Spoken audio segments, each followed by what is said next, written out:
Hello, magandang araw ka-TH. Ito ngayon ay tatalakayin natin itong mga picture na pinadala mo. Ito ay mga malalaking bato. Kung ito ay sa lugar nyo ay mayroon na nakadestino na mga Hapon o ang history ng inyong lugar, ay swak o patok sa ating listahan ng mga history or may mga detachment ng mga Hapon sa dati nung ikalawang digmaan ng pandaigdigan, digmaang pangdaigdig ng mga Hapon na nakadestino diyan. Kung meron man diyan, ay ito po ay talagang meron silang ibinaon diyan ng mga kayamanan or either mga giveaway. Kaya ito ka-TH, titingnan natin ito nga mga picture na pinadala mo, at bibigyan natin ito ng idea. Hindi ako nagsasabi na ito ang gagawin mo, pero ideya lang po ang ibibigay ko sa inyo. Ang mga picture na to mula kay Gilbert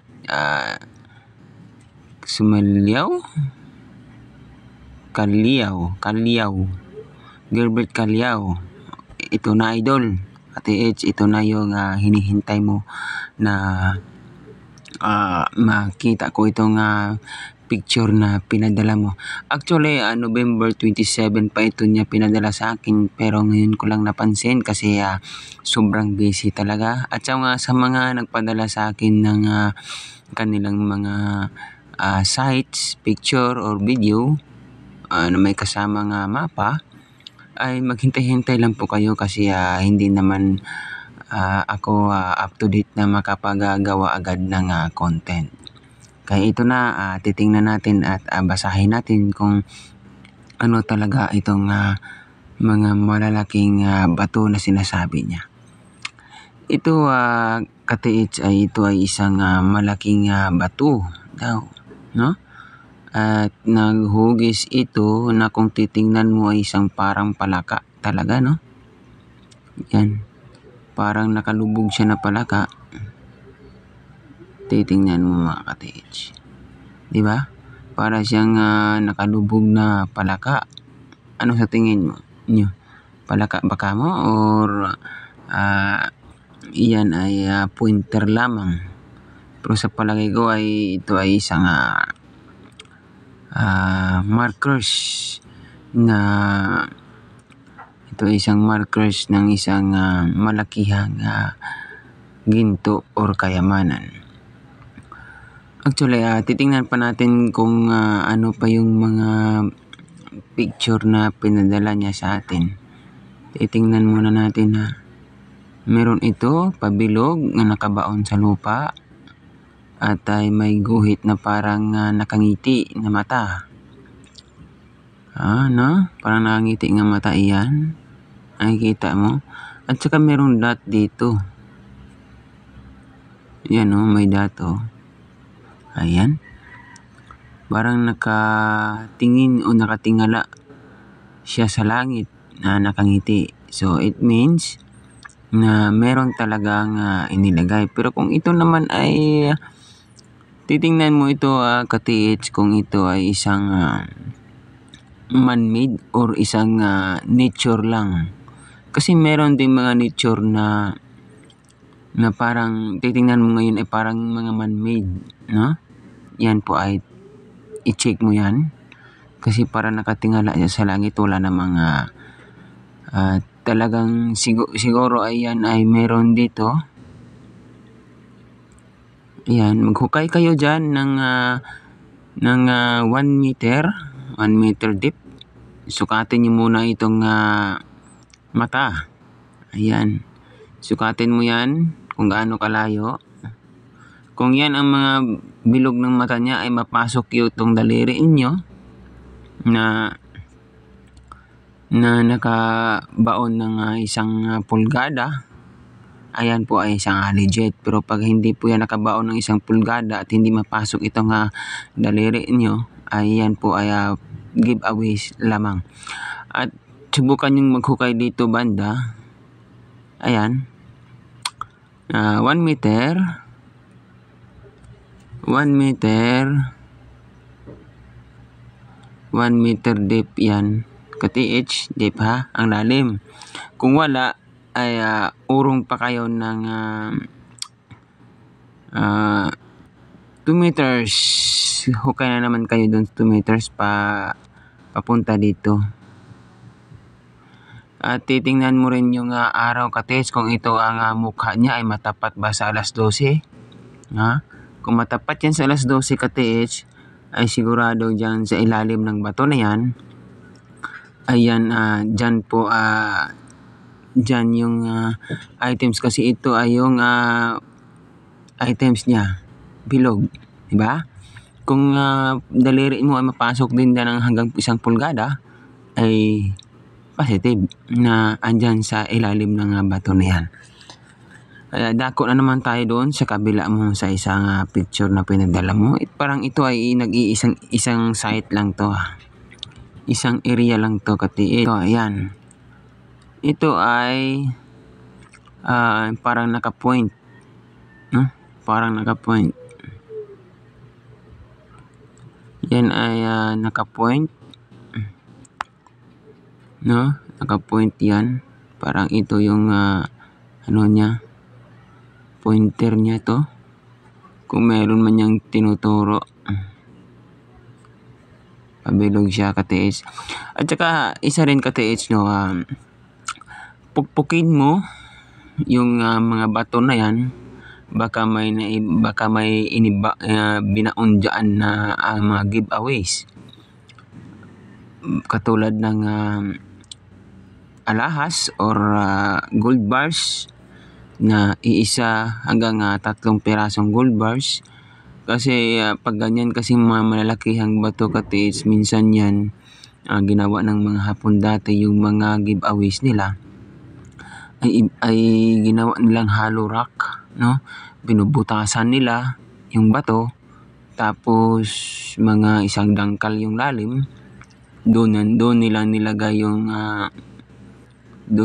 nilagay yung kanilang maliit na kayamanan, at saka tinakpan nila yan ng semento, no? At saka tagalan ay yung semento ay matakpan na rin ng mga lumot ng bato sa katagalan, kasi mahigit 80 years na nagdaan mula nung digmaan. Yung bato ay medyo magkakalumot at saka magkakapal. Kumakapal yung bato, ka-TH, nang dahil yan sa ulan at saka sa panahon. Kumakapal yan, kaya minsan nga hindi mo na malalaman or hindi mo na kung yan ba ay simento or yan ba ay tunay na bato. Kaya dako tayo sa iisa mong picture. Ito, pukpukin mo nga ito, ka-TH, itong portion na to. Pukpukin mo ito nga portion na to. Yan. Dito, pukpukin mo ito, ka-TH. Pukpukin mo dito, baka yan ay dinugtong lang dito, no? Ito, ka-TH, ay nagrepresenta. Kung walang laman yan, huwag mo yang basagin, ha? Kasi malalaman nyo yan kung malalaman mo yan kung walang laman yung ilalim, kasi para yung langka na hinog. Parang langka na hinog yan, parang tambul na walang laman yung ilalim. Pero ito, ka-TH, nagre-referensya ito ng isang sapa.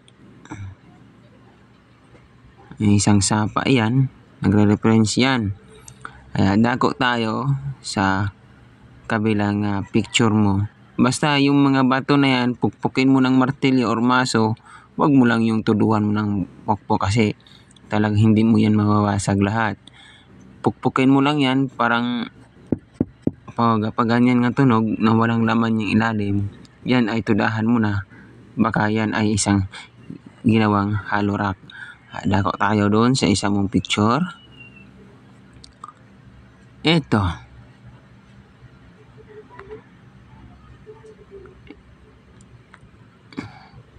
Ayan. Yung picture na yan palang pinapakita mo kanina, di ba, ka-TH, no? Ito pala yung pinapakita mo kanina. Sa kabila tayo. Ito. Kung ito man yung pinapakita mo kanina katiis na parang siyang pointer na sinasabi ko sa iyo. Yung mga gilid-gilid ni pangpukpukin mo ng mahina. Pakinggan mo kung anong laman ng ilalim. Kasi yan talaga ay parang nagpo-point talaga yan eh. Diba? Parang mayroon talaga tinuturo kasi magkasing hugis yan sila eh. No? Magkasing hugis yan sila. Tingnan mo nga yung itsura niya. Yan Yan. Parang may tinuturo talaga sila. Diba?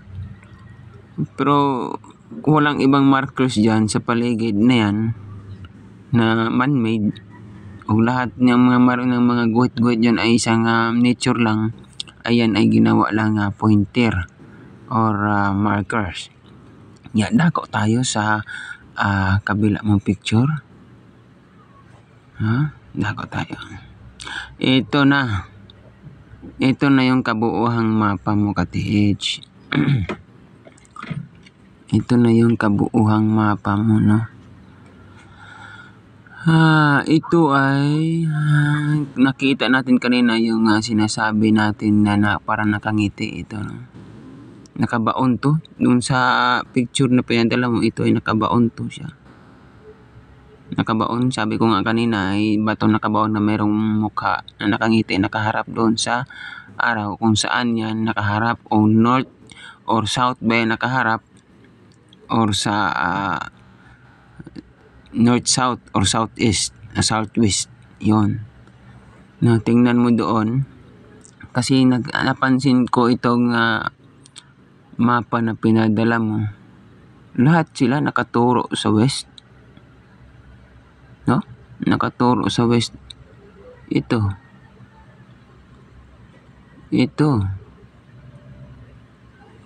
nakaturo ito sa northwest eh. Ito nakaturo sa northwest. Kung yung mga bato na yan ka-TH, ito walang mga marker yan, walang mga marker. Ito lang talagang nag-iisang marker. Ayan. Tapos sa likod niyan bukid na. Sabi mo bukid na. Tapos sa paanan ng bukid mayroong gusaling bato dito.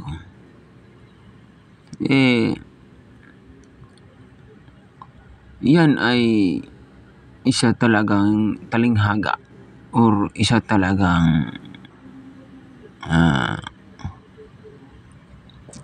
puzzle na mahirap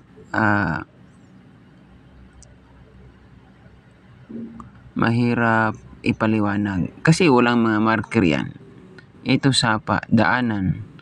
Lahat ng bato ay malaki. Talaga malalaki yan. Pero ang problema niyan, ito lang. Ang may markers dyan, ito. Si number 1 at saka ito na may nakangiti. Diba? Lahat ng markers dyan meron. Ito naman si bato. Ito naman, nakaturo siya sa west. No? Nakaturo siya sa west. Nakaturo siya sa west. So kung sinabi natin na meron siyang tinuro dito, ito ay walang iba yung gusaling bato. Kung ang history ng lugar nyo ka-TH, meron talagang Hapon na nag-stay dyan, mga bunker o dyan nagkakampo yung mga Hapon, sigurado talaga meron. Pero isa ko lang ang masasabi ko sa iyo ka-TH, so, pukpukin nyo itong lahat ng bato na to. Pukpukin mo kung meron nakahalo rock dyan. Kasi wala talagang ibang pointer dyan ka-TH. Ang mai-suggest ko lang sa iyo or maibigay ko lang na idea ay hanapin mo yung pointer. Yung giveaways na nakahalo rock. Walang iba talaga yan. At saka itong sinabi ko sino maghukay kayo dito banda. Sa tapat niyan. Kung nakaharap yan sa alas 12, sigurado yan meron sa paanan ng bundok. No? Okay. Kung meron kang natutunan sa aking idea, kung meron ka ng idea na makukuha, so paki-subscribe naman sa aking YouTube channel, Arcol PH. At hanggang dito na lang. At maraming salamat sa iyong pagpadala ng picture sa akin para mabigyan ko ng ideya. Kung meron kayong may ideya na nakukuha sa akin,